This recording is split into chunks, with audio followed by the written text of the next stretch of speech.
مسئلہ کھل کے اور نکھر کے سامنے آئے گا۔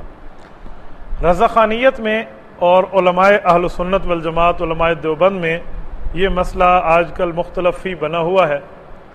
اس مسئلے کے بارے میں بنیادی طور پر دو چند باتیں آپ سمجھیں، اور انشاءاللہ میں امید کرتا ہوں کہ میری مجلس میں بیٹھنے والا ہر وہ بندہ، وہ عالم ہے یا غیر عالم ہے، وہ اسکول کا طالب علم ہو یا مدرسے کا طالب علم ہو، وہ انشاءاللہ ثم انشاءاللہ مسئلہ سمجھ کے جائے گا۔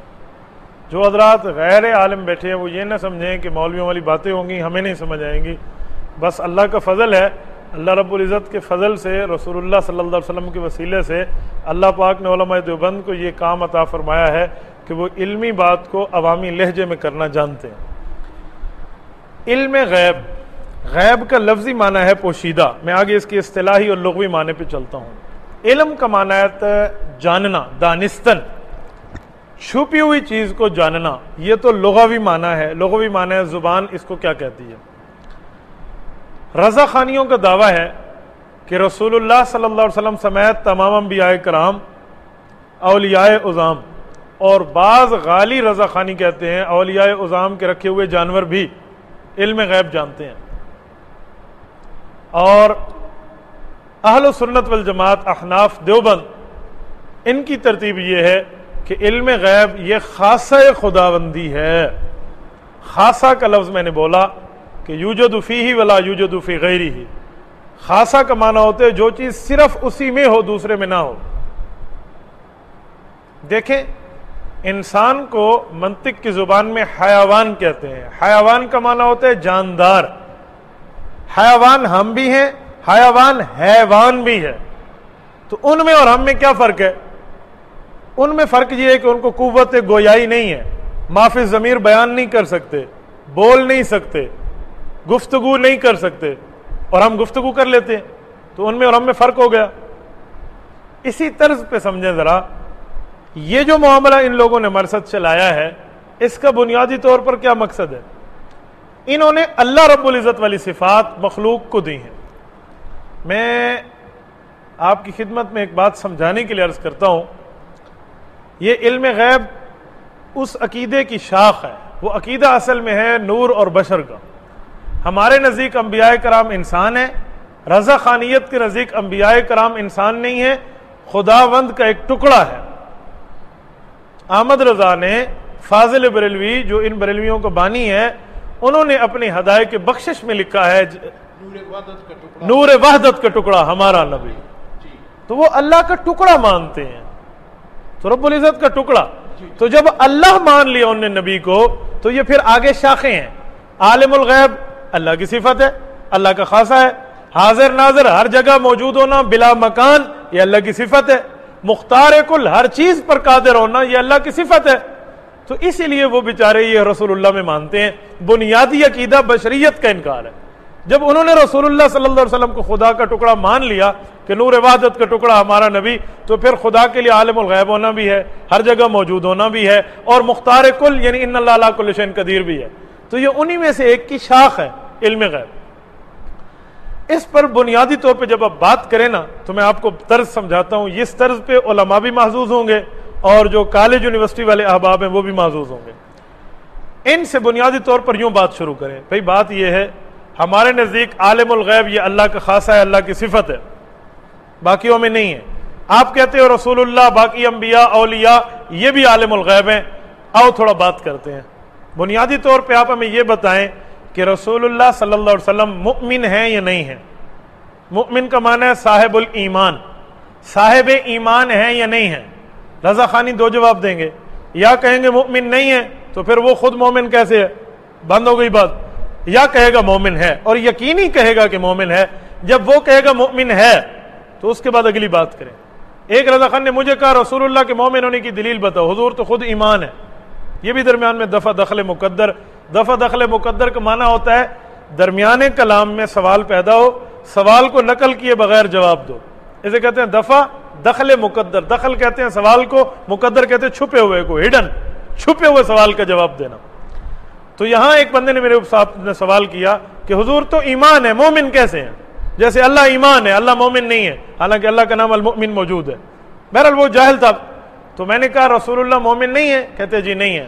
میں نے کہا میں ایک آیت دیتا ہوں، یوں پین نے اٹھایا اور میں نے کہا سورۃ بقرہ کی فضائی آیت ہے جو اللہ رب العزت نے عرش پر اتاری ہے، رسول اللہ جب ملاقات کے لیے گئے تھے، اس کا ترجمہ آپ لکھ دیں، آمن الرسول، پڑھیے، بما انزل الیہ من ربہ والمؤمنون، ایمان لائے ہیں رسول اللہ صلی اللہ علیہ وسلم اللہ پر اور مومنون بھی، تو اس میں لفظ رسول فاعل بن رہا ہے آمنہ کا، تو آمن الرسول، حضور ایمان لائے ہیں، ایمان لانے والا مومن ہوتا ہے نہیں ہوتا؟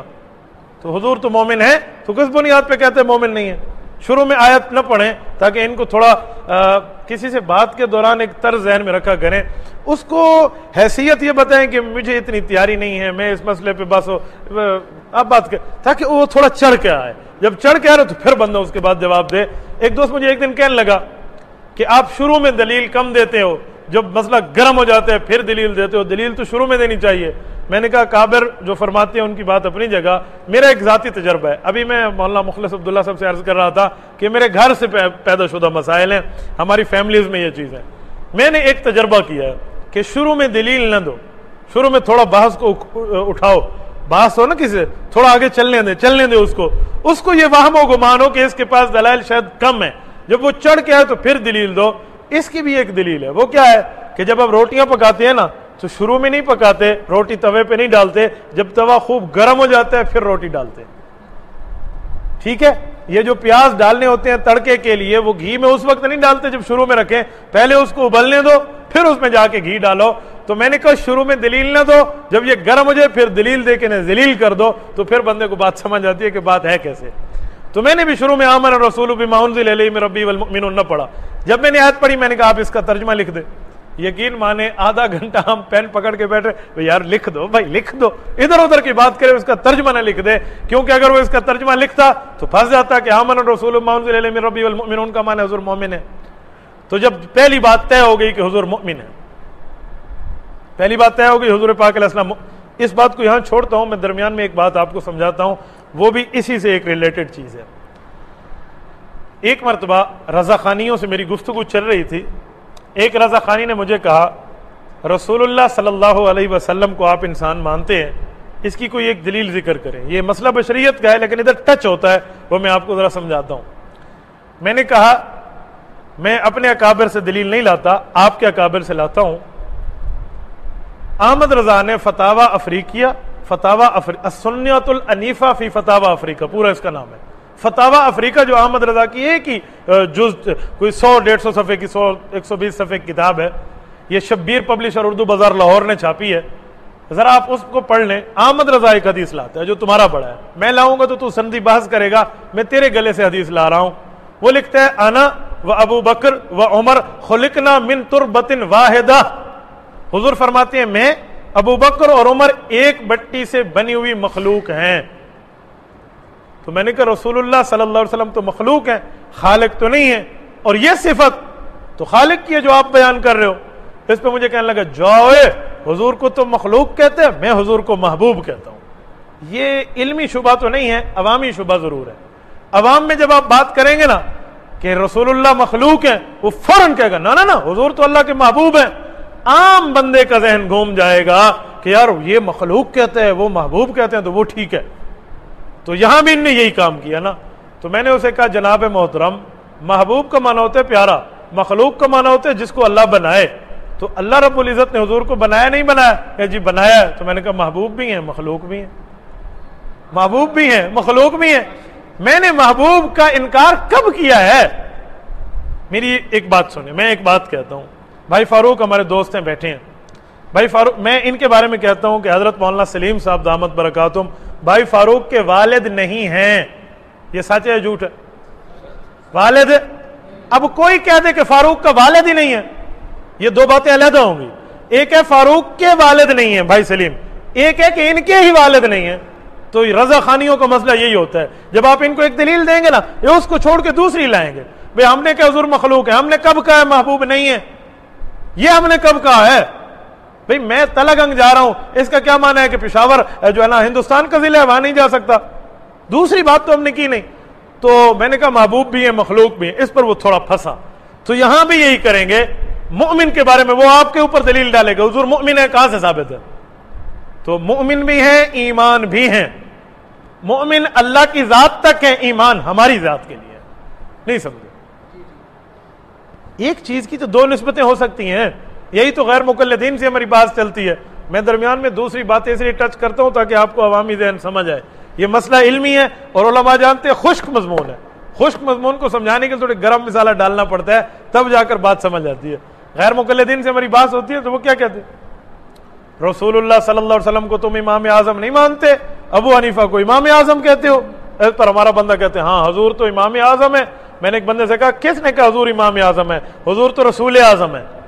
اب پھنس گیا نا, اعظم کے مقابلے میں اعظم والا لفظ ہے.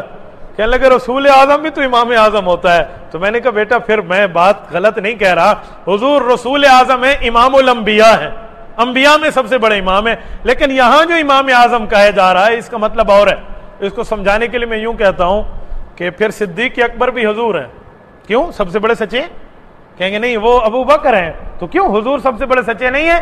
کہیں گے جی ہیں تو صحیح, لیکن یہاں ابو بکر کو اس لیے کہتے ہیں کہ صحابہ میں صدیق اکبر ابو بکر ہیں, صحابہ میں صدیق اکبر حضور ہیں. تو ہم نے کہا تابعین میں فقہا کے اندر امام اعظم ابو حنیفہ ہیں. تو ایک غیر مقلد مجھے ایک دن کہنے لگا تم حنفی ہو یا محمدی ہو, حنفی ہو یا محمدی ہو. میں نے اسے پکڑا, یہ کراچی فیصل کالونی کی بات ہے, جامعہ فاروقیہ کے قریب. میں نے انہیں کہا بھائی تو سندھی ہے یا پاکستانی ہے؟ سندھی ہے یا پاکستانی ہے؟ کہنے لگا یہ کوئی سوال ہے؟ میں نے کہا بھائی جواب آتا ہے تو ہاں کرو, نہیں آتا نہ کرو. یہ یاد رکھیں, گفتگو میں اپنی بات کو چھوڑا نہ کریں. سو ملا کے ایک کا گنڈ. حضرت مولانا دوست محمد قریشی رحمہ اللہ کے مناظرے پڑھو نا تو اس میں بندے کو سمجھ آتے کہ پکڑ کہتے کیسے ہے. اپنی بات نہ چھوڑیں, وہ 100 باتیں کریں گے. جی بات آپ کی پوری ہو گئی, آپ مجھے بتائیں میرے سوال کا جواب آتا ہے ہاں کریں, نہیں آتا نہ کریں. میری آپ گفتگو نیٹ پہ دیکھیں نا, 1.5 گھنٹہ میں اس ایک بات کو لے کر بیٹھ جاتا ہوں. اس کو حل کریں گے پھر آگے چلیں گے. تو یہ طرز ہوتے ہیں. اپنی چیز کو بندہ چھوڑ, آپ کو پتہ ہے اپنی دلیل کو نہ چھوڑیں. ایک بندہ مجھے کہنے لگا آپ ہر بات کی دلیل دیتے ہیں, اس کی دلیل کیا ہے کہ اپنی دلیل کو نہ چھوڑو؟ میں نے کہا اس کی دلیل پتھر ہے. کہتے جی وہ کیسے؟ میں نے کہا آپ راستے میں چل رہے ہوں, ایک پتھر زمین میں گڑا ہوا ہو, وہ اپنی جگہ چھوڑے نہیں تو تمہیں ٹھڈا لگے گا, تم اس سے ٹکراؤ گے ٹھڈا لگے گا. اور اگر وہ پتھر اپنی جگہ چھوڑ دے تو تم اسے ٹھڈے مارتے پھرو گے. تو اپنی دلیل پہ ایک بار مضبوط بندہ ٹھہرے. تو بات کیا چل رہی تھی؟ مجھے کہنے لگا حنفی ہو یا محمدی ہو؟ میں نے کہا تو سندھی ہے یا پاکستانی ہے؟ تو ایک بندہ دو چیزیں ہو سکتا ہے. ہم حنفی بھی ہیں محمدی بھی ہیں. ہم محمدی رسول اللہ صلی اللہ علیہ وسلم نسبت نبوت کی وجہ سے ہیں, حنفی امام اعظم کی وجہ سے ہیں, نسبت فقہ کی وجہ سے ہیں. ہم حنفی بھی ہیں محمدی بھی ہیں. مولانا امام انقلاب عبید اللہ سندھی, اللہ اس کی قبر پہ کروڑوں رحمت نازل فرمائے, حضرت سندھی فرماتے جب میں پاکستان آیا نا تو اس وقت مجھے غیر کا مقلد ملا امروڈ شریف کی خانقاہ میں. یہ حضرت سندھی کا واقعہ ہے. حضرت سندھی فرماتے ہیں اس نے مجھ سے پوچھا آپ حنفی ہیں یا محمدی ہیں؟ یہ غیر مقلدوں کے آج کا سوال بہت پرانا سوال ہے, آپ حنفی ہیں یا محمدی ہیں؟ تو انہوں نے بڑا پیارا جواب دیا, اور انہوں نے جب جوابات دے دیا نا وہ نہ مانا تو ان نے پھر دوسرا طریقہ اختیار کیا. ان نے فرمایا بیٹا تو باپ کا بیٹا ہے یا ماں کا بیٹا ہے؟ باپ کا بیٹا ہے یا ماں کا ہے؟ انہوں نے کہا جی دونوں کا. تو انہوں نے کہا میں حنفی بھی ہوں محمدی بھی ہوں. یہ ڈی ای خان میں بحث کر رہا تھا, غیر مقلد سے, وہ سلفی تھا. مجھے اس نے تھوڑی بہت اس سے ایک بات اور بڑھا دی. تو میں حضرت سندھی سے ہاتھ باندھ کے عرض کرتا ہوں آپ کی متن پہ میں حاشیہ چڑھا رہا ہوں. وہ کیا ان کا متن سمجھے میرا حاشیہ سمجھے. مجھے غیر مقلد کہنے لگا میں باپ کا بیٹا ہوں ماں کا نہیں ہوں. میں نے کہا جی وہ کیسے؟ کہتے قومیت تو باپ پہ جاتی ہے, تو میں ماں کا بیٹا تو نہیں ہوں. قومیت باپ پہ جاتی ہے, خاندان باپ پہ جاتا ہے, نسب باپ پہ جاتا ہے. الولد للفراش وللآخر الحجر, اس طرح کی حدیثیں پڑھ کے استدلال کرنے لگا. تو میں نے کہا تو باپ کا بیٹا ہے ماں کا نہیں ہے؟ کہتے جی نہیں. میں نے کہا جی بات فائنل ہو گئی, یہ آپ لکھ دیں. اس کو نہیں پتا تھا کہ میرا سر کہاں پھنس رہا ہے, انہیں لکھ دیا میں باپ کا بیٹا ہوں ماں کا نہیں ہوں, قومیت باپ پہ جاتی ہے. میں نے کہا سورۃ طارق 30 پارہ اللہ فرماتے ہیں یخرج من بین الصلب والترائب, کہ جو بیٹا پیدا ہوتا ہے نا, بیٹی پیدا ہوتی ہے, جو اولاد آتی ہے نا, یخرج من بین الصلب ترائب اور صلب, باپ کی کمر سے نطفہ لیا جاتا ہے, ماں کے سینے سے نطفہ لیا جاتا ہے, آمیزش کر کے اولاد کو بنایا جاتا ہے. میں نے کہا تو باپ کا ہے ماں کا نہیں ہے, تو ماں سے نہیں آیا, شاید پریشر کوکر سے نکل کے آیا ہے, تجھے پریشر کوکر پہ رکھ کے انہوں نے بنایا تو بھی غیر کا مقلد بن رہا ہے. میں نے کہا یہ کس بنیاد پہ کہتے ہو؟ ایک چیز کی دو نسبتیں ہو سکتی ہیں, ہم حنفی بھی ہیں محمدی بھی. تو اس طرز پہ بھی آئیں, حضور پاک ایمان بھی ہیں اور مومن بھی ہیں, مومن ہے اللہ کے اعتبار سے، اللہ کی ذات پر حضور جو ایمان لائے ہیں، اور ایمان ہے